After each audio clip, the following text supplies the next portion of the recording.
It's a wrap. UFC 308 is officially done. What a great card. I really enjoyed that card. And one of the reasons why I really enjoyed it is because I didn't have to wake up at stupid hours of the morning to watch a fight. Usually when these fights are in the USA, usually when they're in Australia, I have to go bed early, wake up at like 4 a.m. just to watch the main card. And by that time, I'm absolutely shattered. I'm tired. I have to drink like 2 cups of coffee just to stay up for the fight. Do you know what I mean? And it's hard to like then after do a review for it. But this time around, the fight was in Abu Dhabi. Do you know what I mean? And for us living in the UK, I live in England. The time is just perfect. It's prime time. I think the main event actually started around about 9:15 here in the UK. So for me, perfect. It meant that I can just sit there, chill, really enjoy the fight without, feeling sleepy and all that. But anyways, let's get straight into it. The main event, Max Holloway taking on the champion, Ilia Topuria. What a fight. What a fight. The ending was crazy. But listen, let's go. Let's just go back a couple of rounds. Like round one, really well. Max came out there, he was doing really well, popping the jab, moving and everything. Ilia Topuria was finding it hard to get into range. He was struggling a bit with the distance and all that. And it's understandable because Max Holloway is the taller guy, and he's the bigger guy, taller guy. He's good. In fact, you know what? The reach is kind of the same. I think like 49-inch reach for both fighters. But listen, when it comes to that, controlling the distance, there's no one better than Max Holloway. So Ilia Topuria did struggle a bit in the first round, but it was tight. It was tight. Some people gave it to Max the first round. I gave it to Max as well. I just feel like Max was a bit more busier, more mobile, throwing more combinations. His leg kicks actually were working as well. So did Ilia Topuria. His calf kicks were really working, and they seemed like they were kind of like putting Max off, actually letting his shots off. So success by both men in the first round. Second round, first round I give it to Max. First round I give it to Max Holloway. Second round, Ilia Topuria had more success. He was starting to land that right hand. But Max Holloway again, man, popping that jab, coming back with combinations as well.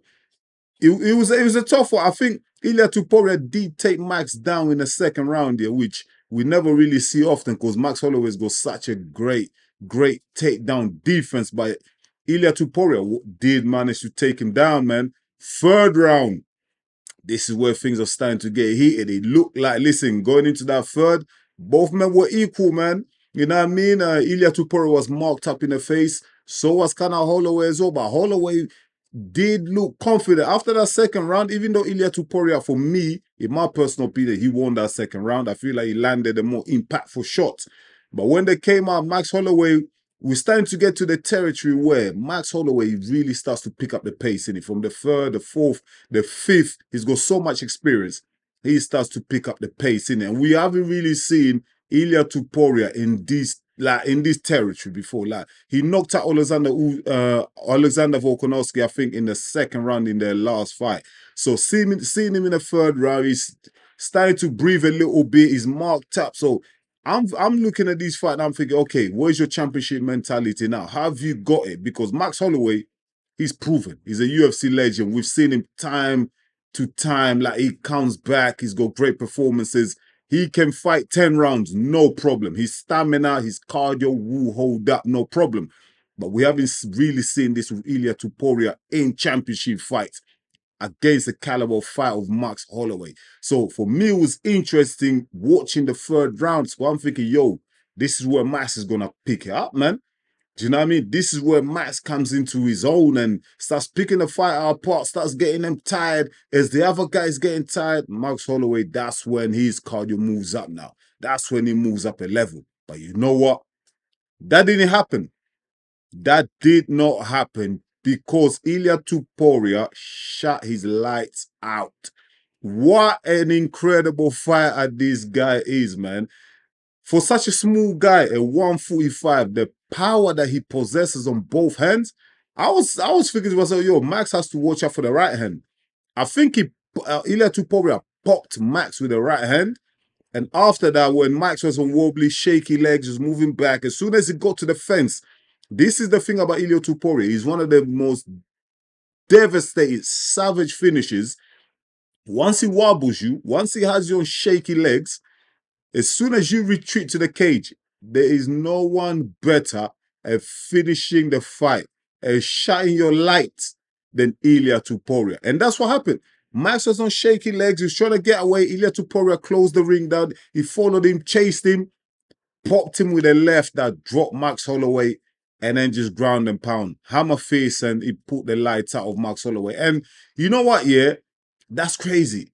That is crazy. Like, what an achievement from Ilia Topuria. He knocked out Alexander Volkanovski, yeah, for his when he got his first title shot, and for his first title defense against a savage, against a stud, against a UFC legend that is Max Holloway, yeah? He knocks him out in the third round. No one has ever knocked out Max Holloway. No one. Have I ever seen Max Holloway ever been dropped? Let me think. I think he has been dropped, but I think it was Dustin Poirier dropped him when Max Holloway first moved up to 155. But this time, listen, Ilia Topuria did not make no mistakes. As soon as he had Max Holloway in trouble, pounced on him, jumped on him. And what a finish. What a finish, man. A lot of people had a lot of doubts about Ilia Topuria, whether he can do this against someone like a Max Holloway. He's just proven he's done it. This guy is a savage, man. This guy is a savage. And the thing about Ilia Topuria, what I like about him, he's not fighting Alexander Volkanovski, Max Holloway when they're, past their prime. Nah, listen. Sorry. When he beat when Ilia Topuria beat Max Holloway, I believe Max Holloway was like pound for pound. Do you know what I mean? In the UFC rankings, like pound for pound, the number 2 or whatever. Like, so Max is not like Alexander Volkanovski's like down the pecking order, he's on his way out, gatekeeping. Nah. He's beating these guys in their prime. Like Max Holloway just came out of a savage knockout over Justin Gaethje for the BMF title. So Max Holloway coming into this fight, Max Holloway was high on confidence, man. He was high on confidence. And he looked like it. He looked it during this fight. And I really expected a tough fight, which it was. For the 2.5 rounds that they shared the ring, it was a tough fight. Like, it was hard to score. Some people had it 2-0 to Max. I had it 1-1 going into the third. But it was a tough fight to score because you got 2 elite fighters going at it. It was never going to be easy. But, man, at 145 pounds, yeah, you got that type of power that Ilia Tuporia's got. Listen, you can shut anyone's lights out at any moment. Any given moment, you can shut their lights out. And if you possess that type of power, yeah, I mean, like, what must that do to a fight? The confidence that must be in you. Like, the fact that you can be losing a fight, yeah, just be patient, bide your time, yeah, and yeah, one crack with that right hand, the fight could be over. It could change the whole dynamic. If you don't knock the guy out, it changes the whole dynamic of the fight. All of a sudden, you got the other guy in the back foot. But overall, man, great performance by the champion, yeah, the featherweight champion, Ilia Topuria. Like, he's proven a lot of people, do you know what I mean? All the doubters and everything like that. You can't doubt this kid no more. I think he turns 28 or something like that. UFC champion. He's defended the belt as well against 2 greats, 2 legends. 2 legends of the sports, man. These are guys at the top. These are the elite fighters. Top of the division caliber fighters. Do you know what I mean? Max Holloway, Alexander Volkanovski. These guys are no joke. And he's beaten both. Not only beaten them, knocked both of them out. No one has ever knocked out Max Holloway. And Ilia Topuria has done it. So this guy has got a great, bright future ahead of him. It'll be interesting who he fights next, who he defends the belt against next. Now, Alexander Volkanovski did come into the ring after the fight. You know, they shared a few words. Very grateful. Ilia Topuria, very humble in victory. Like, you know what I mean? He said that, look, listen, Max Holloway is a legend. I looked up to him, but I'm the new generation now. I'm leading the next phase of the UFC. Do you know what I mean? And when Alexander Volkanovski came into the octagon, they shared a few words with Ilia Topuria. And Ilia Topuria said, listen, you could be next, Alex. Do you know what I mean? You could be next because, look, Alex Volkanovski defended the title, like, I think 7 times or something like that. So if someone deserves a rematch, it's Alexander Volkanovski for everything that he did for that division, for even the bravery of going up to 155 and challenging Islam Makhachev. So big shout out, big respect to Alexander Volkanovski. And it'll be interesting. I think that might be the next fight. That might be the next title defense for the champion, Ilia Topuria. Once again, man, congratulations to Ilia Topuria. Great fight. You know, what a great knockout over the legend who is Max Holloway. As for Max Holloway, what's next for him? You know, only time will tell. But we've seen Max Holloway, man. He's come back from adversity before. He's come back from defeats, and he's won as well. Do you know what I mean? He can go back up to 155. He's done it before. He's still the holder of the BMF title, so he could defend that against, I don't know, Justin Gage. Sorry, not Justin Gage. Maybe Dustin Poirier or someone like that. I'm sure the UFC will find someone for Max Holloway to defend that title for. Now, in a co-main event, we had Khamzat Chimaev versus Robert Whittiker. Again, going into this fight, a lot of doubts, a lot of people thinking, listen, can Khamzat Chimaev overcome the former UFC middleweight champion, Robert Whittiker? Do you know what I mean? We know Robert Whittiker has been in a great win streak. He's beaten some tough guys as well. Do you know what I mean? So he's looking for, he was coming into this fight. Robert Whittiker was looking for another title shot. So he knew the importance of winning this fight. And by beating Khamzat Chimaev, who's undefeated, would guarantee him a title shot against DDP. Do you know what I mean? But Khamzat Chimaev had other ideas. First round, shot a double leg, took Robert Whittiker down and just absolutely demolished him from then on. He didn't give Robert Whittiker any chance to get back up. He wasn't really doing a lot of damage at first. For the first 2 minutes, he wasn't really doing too much damage. But I think like just towards the end, he got him on the, I think he got him on a neck crank or face crank, whatever you call it. I thought it was a rear naked choker first looking at it, but when I looked at the replay, because what happened, what made me think it was a rear naked choke is that Robert Whittiker tapped so quick. Like as soon as that went in, like he was tapping quickly. But then on replays, when I watched it back, and obviously they showed it, it was actually a face crank. Like it got him just on the face there, just on the jaw there. And the way Robert Whittiker tapped so quickly, we all knew something was wrong. Something just wasn't quite right. And after you know the fight was over, everything like that, Robert Whittiker did indicate that he broke his jaw or something like that. His jaw was broken. So that explains the reason why he tapped so quick. So that's understandable. Listen, that must have been so painful. It must have been a sore one because listen, to tap that quick, hey, a champion like Robert Whittiker would normally give himself more chance because it wasn't like it was on the neck. So he can kind of hold it up if he's on the jaw. But if your jaw is broken already and you got that face crank, you're gonna tap out. You're gonna tap out. You don't do more damage, especially in that dental area. Listen, the less damage you can take there, the better for you. So listen, all the best to Robert Whittiker, you know, in his recovery.